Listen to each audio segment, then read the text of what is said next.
సౌర విద్యుత్ కాంట్రాక్టర్లు దక్కించుకునేందుకు అదాని భారీ స్థాయిలో అవినీతికి పాల్పడ్డారని ఆరోపిస్తూ విశాఖలో సిపిఎం నేతలు ఆందోళనకు దిగారు. జీవీఎంసీ గాంధీ విగ్రహం వద్ద గౌతమ్ అదాని దిష్టి బొమ్మను దగ్ధం చేసి అదానికి వ్యతిరేకంగా నినాదాలు చేశారు. రాష్ట్ర ప్రభుత్వం గతంలో అదానితో కుదుర్చుకున్న ఒప్పందాలన్నింటినీ రద్దు చేసుకోవాలని సిపిఎం నగర కార్యదర్శి జగ్గునాయుడు డిమాండ్ చేశారు. గంగవరం పోర్టును అదాని నుండి ప్రభుత్వం స్వాధీనం చేసుకోవాలని కూడా డిమాండ్ చేశారు.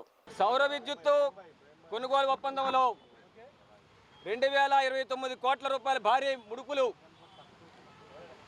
అధికార ప్రతిపక్ష రాజకీయ నేతలకు ముట్టినట్లు అమెరికా న్యాయ వ్యవస్థ ఫెడరల్ ప్రాసిక్యూటర్లు బయటపెట్టారు. అదానీ కంపెనీ అక్రమాలకు పాల్పడి ఈ కాంట్రాక్ట్ పొందిందని చెప్పి స్పష్టంగా అర్థమవుతా ఉంది. కాబట్టి అదానీని ఇతరులను తక్షణమే అరెస్ట్ చేయాలని చెప్పని మేము డిమాండ్ చేస్తున్నాం. అంతేకాకుండా మన రాష్ట్రంలో అదానీ కంపెనీకి గంగవరం పోర్టు కట్టబెట్టారు. ఆ కాంట్రాక్ట్ రద్దు చేసి గంగవరం పోర్టుని వైజాగ్ స్టీల్ ప్లాంట్కి ఇవ్వాలని చెప్పని డిమాండ్ చేస్తున్నాం. విద్యుత్తును ప్రైవేటీకరణ చేస్తూ స్మార్ట్ మీటర్ కాంట్రాక్ట్ని అదానీ కంపెనీ కట్టబెట్టారు. ప్రజల మీద రైతుల మీద భారాలు వేడికి కూరుకున్నారు.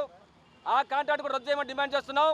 ఈ విధంగా అదానీతో రాష్ట్రంలో కుదుర్చుకున్న అన్ని ఒప్పందాన్ని రద్దు చేసి ఆ కంపెనీల కోసం రైతులను సేకరించినటువంటి భూముల్ని ఆస్తుల్ని వెంటనే స్వాధీనం చేసుకొని తిరిగి రైతులకు అప్పచెప్పాలని చెప్పని ప్రజలకు కట్టబెట్టాలని చెప్పి మేము డిమాండ్ చేస్తున్నాం. రాష్ట్ర ప్రభుత్వం వెంటనే జోక్యం చేసుకొని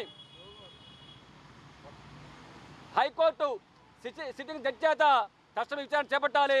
పూర్తి వాస్తవాలు ప్రజల ముందు ఉంచాలి. దోషులు కఠినంగా శిక్షించాలని చెప్పి డిమాండ్ చేస్తున్నాం. ఇది మీ బాధ్యత చెప్పదలుచుకున్నాం.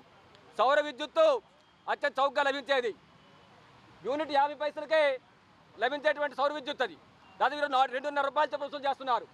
అంటే ప్రజల మీద భారాలు వేసి ధరల భారాలు పెంచి అదానికి వేల కోట్ల రూపాయలు కట్టుబెట్టేదానికోసం ఈరోజు 2029 కోట్ల రూపాయలు ఉంటాయని చెప్పినది స్పష్టంగా అర్థమవుతూ ఉంది. కాబట్టి ప్రజల సొమ్మును లూటీ చేసి మధ్యలో అధికార పెద్దలు సంపద పోగు చేసుకొని ప్రజల సంపదను వేల కోట్ల రూపాయలు అదానికి కట్టబెట్టేటువంటి పద్ధతుల్ని కేంద్రంలో మోడీ ప్రభుత్వం రాష్ట్ర ప్రభుత్వం విడనాడాల్సిన డిమాండ్ చేస్తున్నాం. కేంద్ర ప్రభుత్వానికి అత్యంత ఆప్తులు అదాని మోడీ మిత్రులు కాబట్టే ప్రపంచంలో కుబేరులు అయిపోతున్నారు. పేద సంపద లూటీ చేస్తూ ఉన్నారు. కాబట్టి ఈ సంపదను లూటీ చేసే విధానాలు విడనాడకపోతే రాబోయే కాలంలో ఖచ్చితంగా మేము పెద్ద ఎత్తున ఉద్యమం చేస్తామని చెప్పని మీతో హెచ్చరిస్తున్నాం. రాష్ట్ర ప్రభుత్వం అంటే జోక్యం చేసుకొని అదానిని అరెస్ట్ చేయమని చెప్పి డిమాండ్ చేస్తూ ఉన్నాం.